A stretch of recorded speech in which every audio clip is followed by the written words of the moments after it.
667 Yonge Street on the second floor for part of the Karma Cup Speaker Series. We're at Vapor Central 2018 Karma Cup Speaker Series. Hello, Vapor Central. Thanks for hanging out. We are on our second last speaker for the Karma Cup Speaker Series. Thanks for joining us. On stage, we have Pete Shearer. He is the Director of Product Development and Planning at the Supreme Cannabis Company. They are ticker FIRE on the stock exchange, if that's any indication of what the type of product they're going to be coming out with on October 17th. I don't know what is. So Pete's going to talk about what they have on the pipeline, talk about himself, and I have some questions for him as well. So take it away, Pete. Awesome. Hi, everyone. I'm Pete Shearer. I have about 13 years in the cannabis industry. Started off in the MMAR days, building, designing, and operating a bunch of different production facilities. I did a quick foray into concentrate development and also edibles and such. I started consulting in 2013 during the start of the MMPR program. So I did a little transition from being an informal market operator to moving into the legal world. And I have a huge passion for awesome dried flower, and working with Supreme right now to develop amazing genetics as well as high-end product offerings as well. So for those of you who may not know, Pete has developed the Shearer rating scale. Is that right? Yeah. So I could go blue in the face all day saying that our cannabis is great and everything, but how does one really define premium cannabis? And I think if you have lots of experience with cannabis, it's pretty common sense. Different attributes like smell, look, and taste are the main factors that determine cannabis quality. And that my scale is basically kind of an amalgamation of different commodity grading scales, which really identify what certain defects are present in a sample of cannabis and to what intensity those defects are. So it's really driven on what factors make cannabis not premium is really how the scale was developed. Absolutely. So, what qualities or what characteristics are you looking for in good quality cannabis? I think for most cannabis enthusiasts, it's a no-brainer that our aroma is first and foremost the main indicator of quality. Closely followed by the look, and then of course that amazing aroma has to translate into a great flavor. Awesome. So. So I guess, and I ask this because I hear in the circles bud needs to be really dense, or does any of that play into your grading as well? Bud structure is a great indicator of quality and just the environment in which the cannabis was produced. For sure. Okay, cool. So are there any tools or products a consumer should have to test or inspect their cannabis?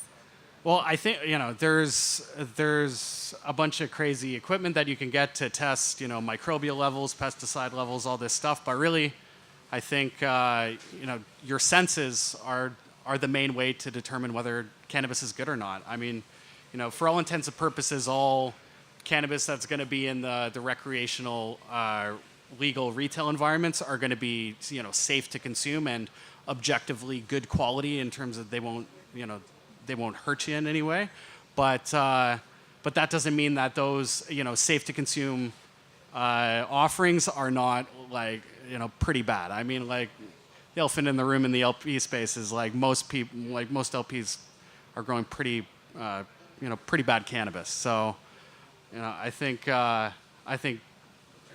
going after the sensory attributes of cannabis is key to actually having a product that resonates with the cannabis enthusiast.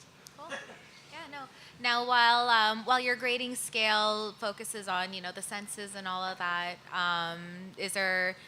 Can you speak about the effects of the different products that you consume, or?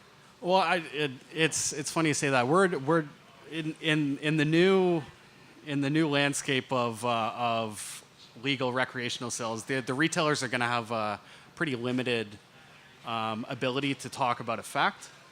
That being said, during our selection, we don't necessarily select for the highest THC or the highest CBD. We select our genetics for the desirability of their aroma, visual, and taste. Very cool. Very cool. There's been a bottleneck in legal genetics within the ACMPR system. So how is Supreme avoiding those pitfalls? Oh yeah, I mean, I think that's a huge deficit in the legal world right now in cannabis is the quality and diversity of genetics, and I think that there's lots of ways. I think in the next year or so there's gonna be lots of innovation in terms of strain offering, but right now I think there's a lot of catch up to do. I think by and large the black market dominates in strain offerings. I think if you look at the rate of innovation in California, for instance, there's a huge catch up period that we have to do. But I think with our capacity, as an industry, with all these millions of square feet being developed out every which way, hopefully we have the capacity to select through amazing genetics and find some gems and inch our way closer to the informal market, which have been at it for decades now. Absolutely. How many strains are you currently developing for the market? And will there be a difference between your recreational and medical brands? And if so, what differences are you looking for? Well, right now we're going to launch with four strains. So we've felt that we've selected these four strains that will resonate with the cannabis enthusiast, and that But that being said, we have lots of dedicated resources being built and allocated for finding amazing genetics. Needless to say, we have hundreds of different varieties to select through in the coming years. Awesome, that's exciting. And I guess just as a side note, I've always noticed that Supreme and 7 Acres is always present at the different cannabis community events, like at the Karma Cup, at GMM, at the last High Five Market. Like, how important is it for you guys to still continue to be ingrained in that cannabis community? Well, we have a little saying that at Supreme and at 7 Acres that you don't have to use cannabis to work for us, but you have to love it. You have to find some way to love it. And like most of us, myself included, John, our CEO, we're all from the community. I mean, when I say I've been in cannabis for 13 years, at least half of that was certainly, to an informal degree and heavily based within the community here. Yeah, so being able to stay true to all the values of the community is key to Supreme. I think we're looking to market to current users and to cannabis enthusiasts, and the cannabis community, especially here in Toronto, is I think the best example of our target demographic. Oh, absolutely. It seems as though Toronto, we seem to be so privileged to have such a robust and thriving cannabis community and culture here. There's so many people who are incredibly innovative and incredibly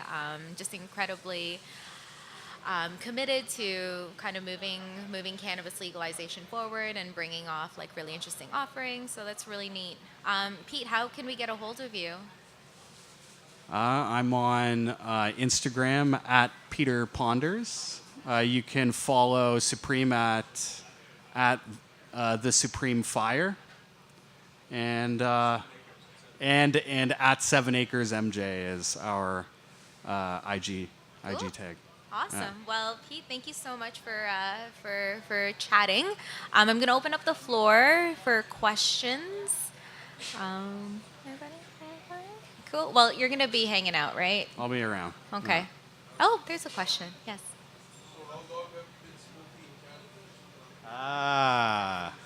I've been smoking. I'll be candid. I've been smoking since I was 13 years old. So I'm a long-time user, and most of my adult life, I have been either working with cannabis or very, very, very passionate about it.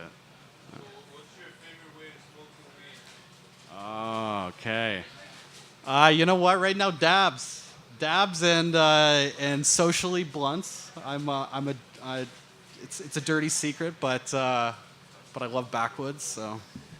Cool. You know. Yeah, no, for sure. Thanks, Jesse. What directions are you guys taking in terms of product development outside of flower in and of itself? That's a great question. So we're looking to develop products mainly in the top quality segment of the market. So naturally, we're gonna look to get into crafted concentrates of sorts, live resins, diamonds, all that cool fun stuff. I think if you look at some of the market data from the States, some of these categories like live resin has grown like hundreds of % from last year. So this is a growing category in mature markets, and yeah, well, hopefully we're looking to be leaders in that space. Where's the best place to get weed? The best place to get weed. I mean, probably from the most passionate cannabis enthusiast in your social group. That seems to be where most people get their cannabis from. Is from the most dedicated person that they know personally. Or location. Just, I love these markets, these pop-up markets. The quality of flower there, the edibles, the concentrates, just the whole vibe. Those are where it's at right now. Like I don't think they host them here, but there's other vapor lounges that have have like weekly pop-up events, and those are the way to do it. Yeah. All right. Well, Pete, thank you so much. Pete Shearer, everyone. Thanks, guys.